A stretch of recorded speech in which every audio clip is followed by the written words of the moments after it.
जब एक मकान मालिक की जिद की वजह से गवर्नमेंट को अपने रोड बनाने के प्लान को बदलना पड़ा। ये जब एक यांग नाम के एक आदमी का घर खाली कराने के लिए सरकार ने उनका बिजली पानी बंद कर दिया, पर फिर भी उन्होंने अपना घर खाली नहीं किया। और क्या हुआ जब एक आदमी ने कंस्ट्रक्शन वर्क के लिए अपना घर खाली करने के लिए ऐसी जिद रखी जिसे सुनकर कंस्ट्रक्शन करने वालों को ही अपना प्लान बदलना पड़ा। दोस्तों, आज की इस बेहद मजेदार वीडियो में हम आपको 10 ऐसे जिद्दी मकान मालिक के बारे में बताने वाले हैं जिनके बारे में सुनकर आप भी हैरत में आ जाएंगे। तो चलिए बिना देरी किए शुरू करते हैं आज की ये मजेदार वीडियो। Number 10, Austen's home. दोस्तों, एक बार अमेरिका के रहने वाले ऑस्टिन स्प्रिंग्स ने ज्यादा पैसे के लालच में बिल्डर्स की नाक में दम कर दिया। बिल्डरों ने उनका घर खरीदने के लिए उन्हें मार्केट से ज्यादा पैसे भी ऑफर किए। इसके पीछे का कारण था कि बिल्डर्स वहां पर कुछ बड़ा बनाना चाहते थे, लेकिन ऑस्टिन नहीं माने। इसके बाद में उनके आसपास की जमीन को खरीद कर वहाँ ऊंची इमारत बनाई गई। हालांकि 2011 में ऑस्टिन ने अपना घर $7.5 मिलियन में बेच दिया। Number 9, the road house. दोस्तों, ये घर शंघाई में मौजूद है और इसके पीछे की कहानी जानकर आप दंग रह जाएंगे। इस घर में 7 लोग रहते थे और जब यहाँ पर सड़क बनाने के लिए प्लान्स को गवर्नमेंट के सामने रखा तो इस घर के मालिक ने इसका सख्त विरोध किया। उनके हिसाब से गवर्नमेंट अपने घर छोड़ने के लिए जो पैसे दे रही थी वो काफी नहीं थे, इसी वजह से उन्होंने अपना घर नहीं छोड़ा। इस वजह से इस रोड को उनके घर के बगल में बनाना पड़ा। यहाँ पर ट्रैफिक बहुत ही ज्यादा नॉइजी होता है और इनका फ्रंट डोर रोड के सिर्फ 3 फीट की दूरी पर है। Number 8, the airport farmer. दोस्तों, आपको शायद जानकर बेहद हैरानी होगी जब हम आपको टोक्यो के मेन इंटरनेशनल एयरपोर्ट के खुलने की कंट्रोवर्सी के बारे में बताएंगे। जब नारिता एयरपोर्ट को बनाया जा रहा था तब इस जगह के पास में रहने वाले फार्मर्स ने काफी प्रोटेस्ट किया, जिस वजह से 2022 तक इस एयरपोर्ट को सिर्फ एक ही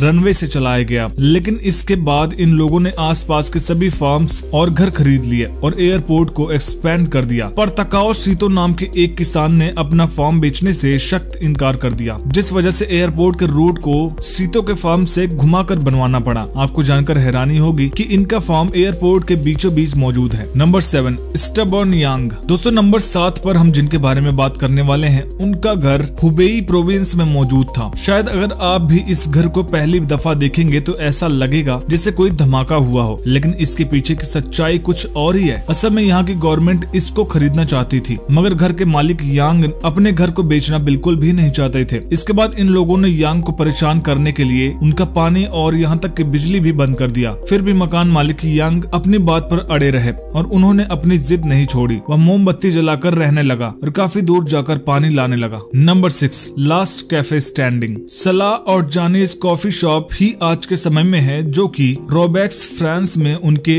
नेबरहुड में अब बची है। उनके रेगुलर कस्टमर्स ने भले ही आना बंद कर दिया हो, पर वो अपनी प्रॉपर्टी बेचने को तैयार बिल्कुल भी नहीं है। उन्होंने ये बिल्डिंग 1965 में ली थी और तब उन्होंने इसकी चिंता भी नहीं की कि उस जगह के आसपास का काफी इलाका अब बंजर जमीन है। जरूर सलाह और जानी की कॉफी में कुछ तो खास होगा, तभी आज भी इनकी शॉप पर कुछ कस्टमर्स जरूर आते हैं। और जानी ने रिपोर्टर्स को ये तक कहा है कि वो अपनी इसी कैफे में मरते समय तक रहने के प्लान्स बना रहे हैं। Number 5, rock and 2 pebbles. 1930s में जब 30 रॉकफेलर्स प्लाजा का कंस्ट्रक्शन वर्क किया जा रहा था तो वहाँ पर मौजूद 2 घरों ने कंस्ट्रक्शन प्लान में एक बड़ा इशू सामने रख दिया। पहले तो था 1240 6th एवेन्यू का घर, जो अब एक बेकरी है। उस समय पर एक पब था जिसे 3 इरिशमैन संभालते थे। उन्होंने $250 मिलियन से भी कम में रॉकफेलर को बेचने से इनकार कर दिया, जो कि उस पूरे प्रोजेक्ट की अनुमानित निर्माण लागत थी। इसके अलावा 1258 6th एवेन्यू घर के मालिक, जहां पर अब एक जूते की दुकान है, उन्होंने भी बेचने से इनकार कर दिया। इसलिए 30 रॉकफेलर प्लाजा को बस उनके आसपास बनाया जाना था और ये लोग आज भी उसी जगह मौजूद हैं। Number 4, small problem. 20th century की शुरुआत में विकहैम फैमिली ने लंदन के ईस्ट एंड में राइवल सेल्फ फ्रिजेस तक एक ग्रैंडियोज डिपार्टमेंटल स्टोर बनाने का फैसला किया, बट उनका ये प्लान स्पाइगेल हेल्टर फैमिली, वहाँ के कुछ क्लॉक मेकर्स और ज्वेलर्स ने नाकाम कर दिया, क्योंकि इन लोगों ने विकहैम के आर्किटेक्चरल प्लान्स के लिए एक प्रॉपर्टी का हिस्सा बेचने से मना कर दिया। विकहैम आगे बढ़े और इसी हालत में उन्होंने अपने स्टोर को बिल्ड किया, एक ऐसे 2 पार्ट डिजाइन की तरह जिसे बाद में बीच से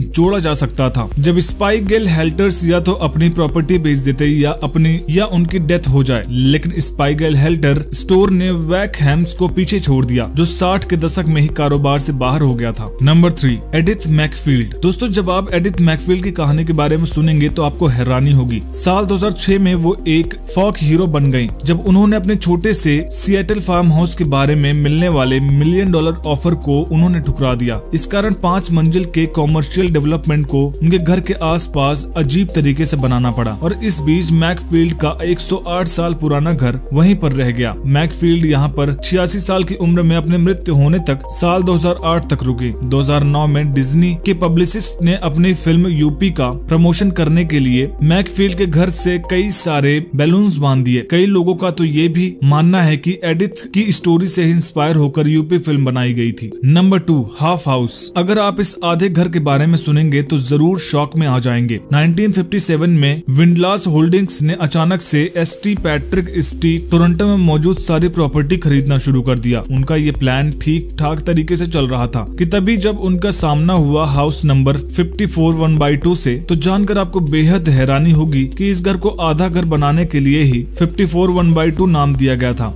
कहानी में ट्विस्ट तो तब आया जब आधे डुप्लेक्स बिक गए, लेकिन बाकी आधे ने मना कर दिया। इसलिए वहां के डेवलपर्स ने लोड बियरिंग डिवाइडर वॉल को उसी तरह बरकरार रखते हुए इमारत के आधे हिस्से को बहुत सावधानी से तोड़ दिया। यह तब से इस अजीब स्थिति में बना हुआ है। Number 1, acres home. सन 2011 में पोर्टलैंड स्टेट यूनिवर्सिटी ने अपने नए बिल्डिंग प्रोजेक्ट के लिए एक लोकल स्ट्रीट के सभी लोगों को अपने घर खाली करने के लिए मना लिया, पर रैंडल एकर नाम के एक आदमी ने ऐसा करने से मना कर दिया, जिसके पीछे का कारण यह था कि रैंडल ने हाल ही में अपना नया घर खरीदा था और उसका रेनोवेशन भी करवाया था, इसीलिए वो अपना घर छोड़ने को तैयार नहीं थे। यूनिवर्सिटी के लिए इसके साथ ही एक बुरी खबर ये भी थी कि रैंडल एक वकील थे। उन्होंने हर कदम पर उनका मुकाबला किया और अब इस छात्र निवास क्षेत्र के बीच में 1800 दशक के समय का एक विचित्र सा घर मौजूद है। एडिथ मैकफील्ड के केस की तरह ही पिक्चर्स भी अब मूवी की तरह ही अपनी जीत का जश्न मनाने के लिए अपनी चिमनी से 400 गुब्बारे उड़ाए। दोस्तों, क्या आपके आसपास भी ऐसे मकान मालिक मौजूद हैं? हमें कमेंट में जरूर बताइएगा। और वीडियो पसंद आई तो वीडियो को लाइक करिएगा, शेयर करिएगा और चैनल को सब्सक्राइब करके पास में बने बेल आइकन को जरूर प्रेस करिएगा। वीडियो को अंत तक देखने के लिए आपका धन्यवाद।